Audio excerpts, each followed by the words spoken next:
Okay, welcome back to the Iron Man WoW Challenge with me, Sheppo. You join me in Outland. We're finally going to get on and do some questing on the real tough, challenging quests. Now, unfortunately, before we start, I'm going to have to just apologise. Some of the footage that I've captured, I don't know why, it's captured in like a really low frame rate. So apologies for that. So where I've got that footage, I'm just going to put it into fast forward mode so it looks not quite as annoying, I guess. It still looks pretty bad. I can't really do anything about that now. And secondly, previously, I guess, in vanilla, I kind of knew what I was talking about because, like a lot of people, I've quested quite a lot in vanilla. I played vanilla in vanilla, but for TBC I didn't. I kind of stopped playing just before TBC came out. Well, maybe about 6 months before it came out.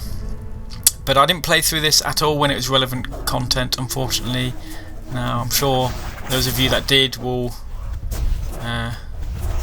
be eager to tell me it was the best content, it was so amazing. And you know what, it is pretty difficult, I'll give it that.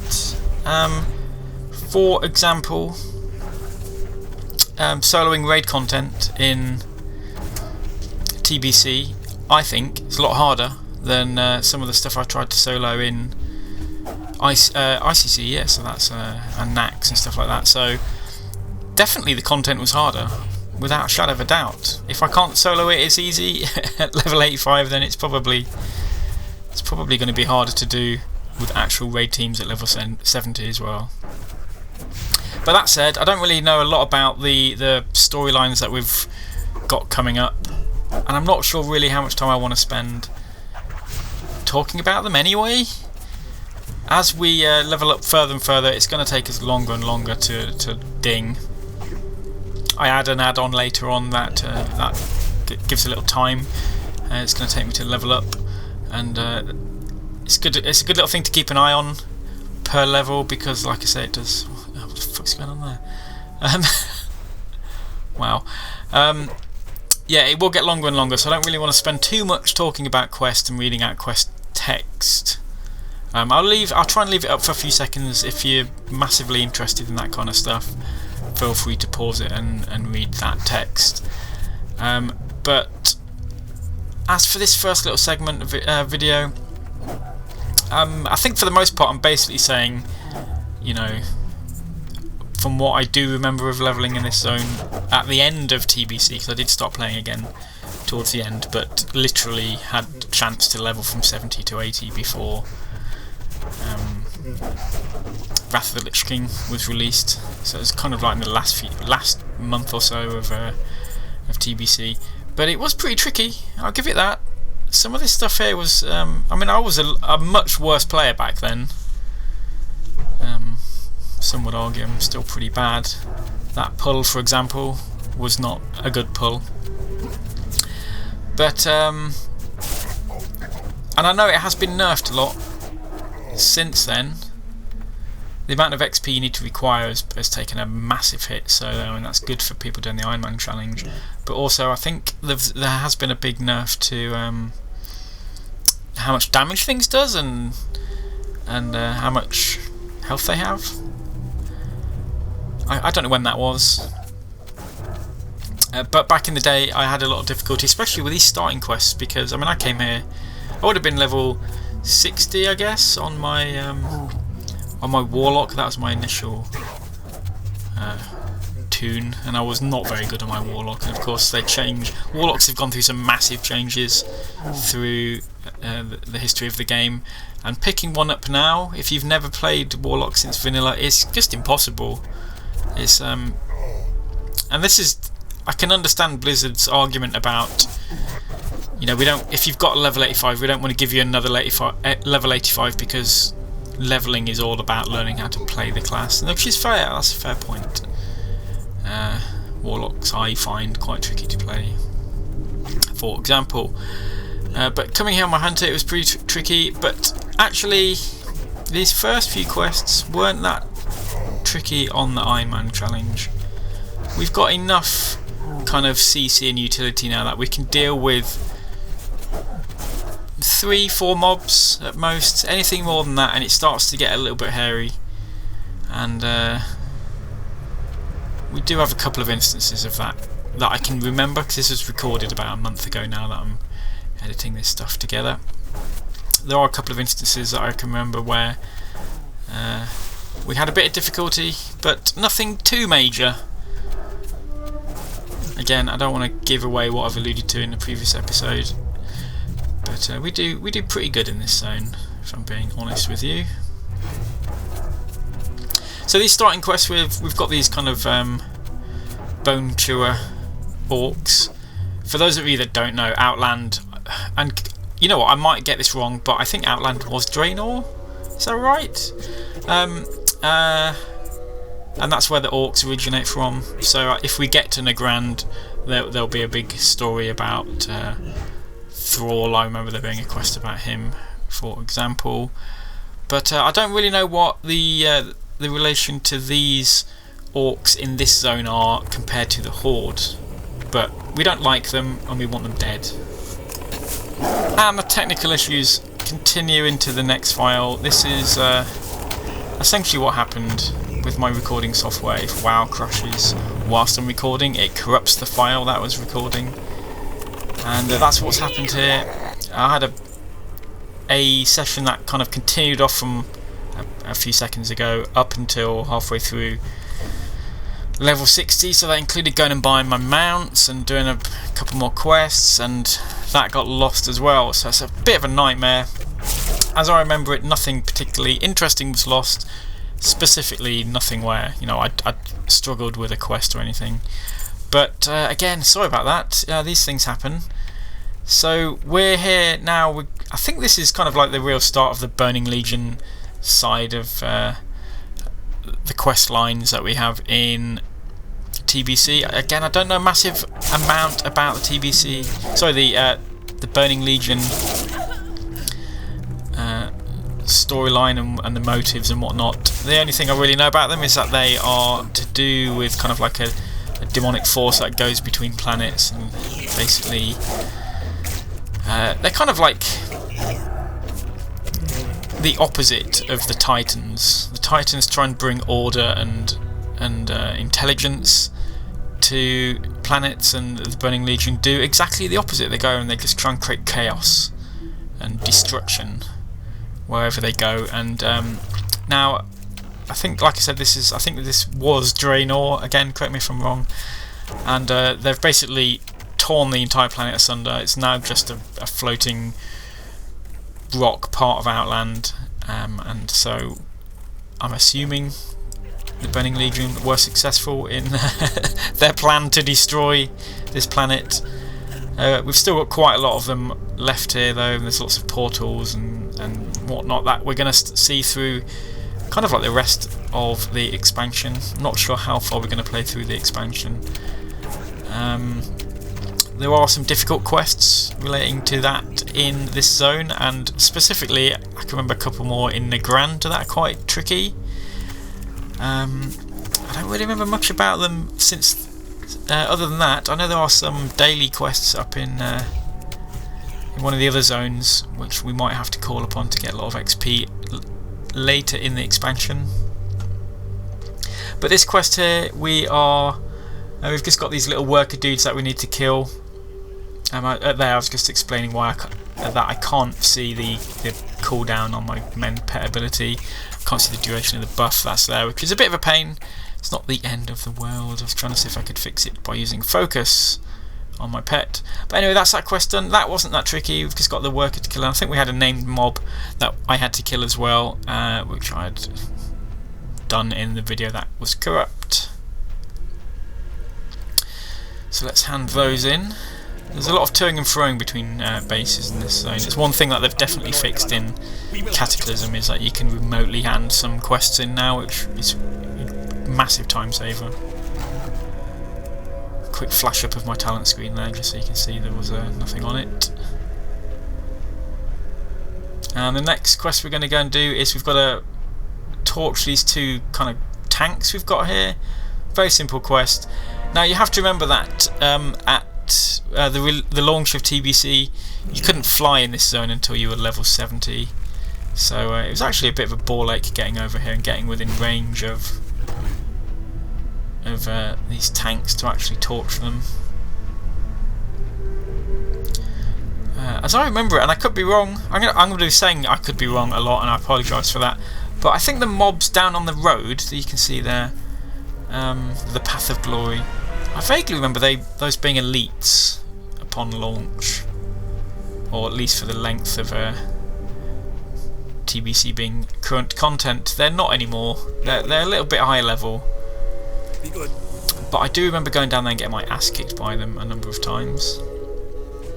Okay, we're off to do, I think, the Fell Cannon quests now. This is where they start to get a little bit trickier. These Fell Cannons, I mean, you can just see here, these little outcroppings are very densely packed with mobs, so we have to be really careful. And the cannons we want are kind of like perched right on the edge. So we don't want to be falling off there, we don't want to be disengaging off there. We don't want to be getting too close because they'll start attacking us. So we really want to be sending like the pet in first to get aggro, and hopefully not getting too much aggro like that.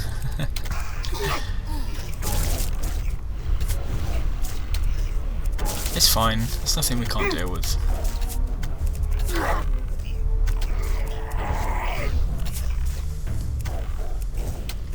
But this is pretty much indicative of what we're going to see through a lot of this zone, is mobs very densely packed together compared to Cataclysm, and oftentimes my pet being about 50% health.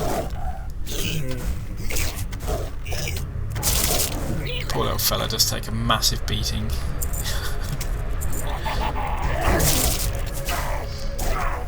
So that entire time we only got one of the cannons down. We have a number of them to destroy.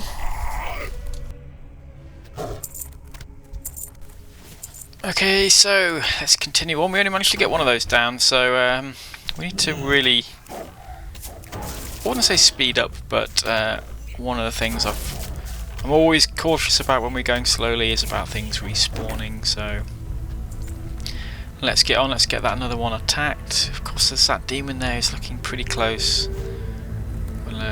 We'll see if he gets pulled or not. And he does, and even worse than that, what I've not noticed to the right is the cannon there had respawned. We've pulled one on the other side as well.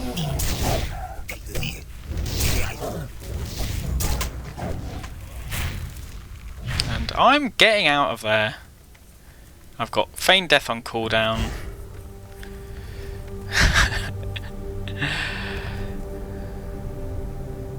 And it's off cooldown. Thank fuck for that.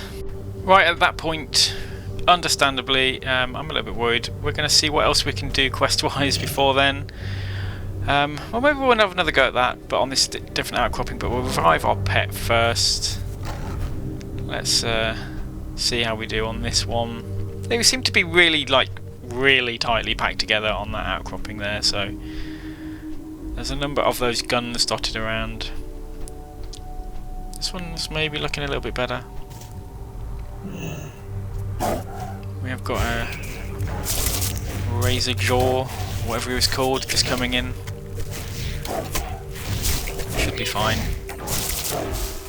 Yeah. 3 of 3, we only needed 3, so that's good. Right. I'm not even sure why I'm killing anymore. What do I need to do? I'm not sure whether I've noticed that I've completed the quest or not.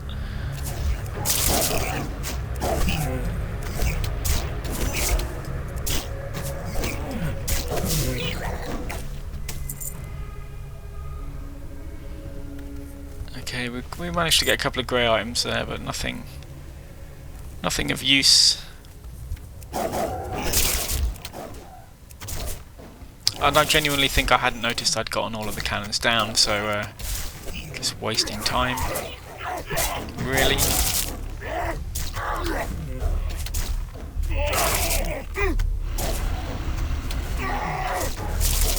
But hey, it's all XP. It's not a big problem.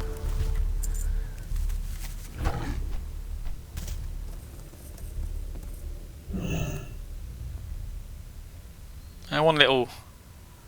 Yeah, we've got an extra dude there. One little tip there for kind of healing your pet up quickly is if you fly up and fly down. Pet despawns, and when it respawns it comes back with full health. Now there's another tip that I have not been using, but when I start leveling again I'm hoping to use it, and that's basically if my pet's going to die. This is a great tip if you're doing any solo content as a hunter. If your pet's going to die, you dismiss it. There's a little, I think it's like a 2-second cast to do a dismiss, and then you feign death. And basically what happens then is when you come out of feign death you can just immediately respawn your pet and he'll come back at full health. Thankfully he does now come back at full health. It's been like a massive ongoing bug with hunter pets and spawning. It's not 100% fixed, but for the most part it's going to come back perfectly fine, and you can continue coping with that. Right, we're not going to go and do the next Burning Legion quests. I'm not too sure why I chose to do that, but we're going to go onto the other side of Hellfire Peninsula. There's a whole other like quest hub over here. There's another little quest hub as well with a, you can just see it there, there's a downed goblin airship, and there's a series of quests that we get from those guys, but we're going to focus on these ones on the other side of the Broken Alliance base there.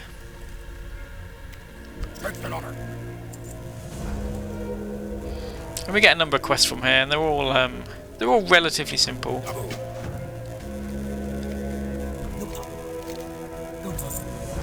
The Warg Master quest there was I'm not sure what order we do them in, but that was a little bit of a tricky quest. The Galaxy's Soul Shard is miles away. Blood and Thunder. And the Eyes of Grillock are in the same little region as the Warg Master quest. But I think are we going to do the Galaxy Shard one first? If we are, let's put it into super fast forward. There's like a number of these kind of Voidwalker type quests in this zone. I think they're just kind of filler content, to be honest with you. They don't really seem to be part of any particular storyline, and they're all particularly easy. I do take a little bit of a beating from these, and a little word of advice: if you are doing these quests, just kind of like be really careful towards the edge of Outland, because you know, you wouldn't want to fall off there. That'd be pretty bad. You'd look like a bit of an idiot if you fell off there, wouldn't you? So just be careful you don't do that. Right, okay, let's head off and do the Wargmaster and the Eye of Grillock quests. And we'll just start these. There's a number of quests around this kind of Zeth-Gore camp, and some of them are easy, some of them are hard. There's a lot of camps like this in Outland, and this one's not too bad, it's not too tightly compressed. You'll see some more coming up, which are kind of like it's not very spacious, and the mobs are really tightly packed, and it's a bit tricky. And we've got a number of, we've got patrols here, we've got kind of like these Eye of Grillocks, which I think Warlocks have a similar ability, which are patrolling the zone, and they'll call in mobs if they spot you. There's melee, ranged, there's some walking around on wolf mounts, and yes, you do have to be a little bit careful here.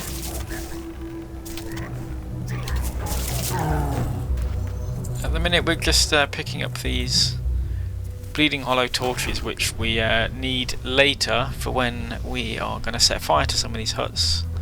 Again, I don't really know what the storyline is behind these guys. I don't think they're that bad. They're just like orcs, but they're not green. It's racist, really, isn't it?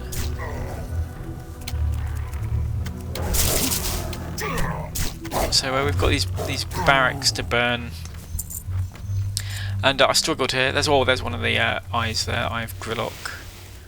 I actually do need that quest. Need to capture him. But my pet goes and kills him. Does he? No, we get it. That's good. And we get a buff for a few minutes where we have to return that back. I'm not entirely sure whether I've noticed that I need to... Yep, here we go. Let's hand that back in. And you know what? That's probably a good place for me to leave this episode. We're just over 20 minutes. And in the next episode we'll be trying to do the rest of the Zeth Gore quests. And hopefully we'll have less technical issues and microphone issues. We'll see you then.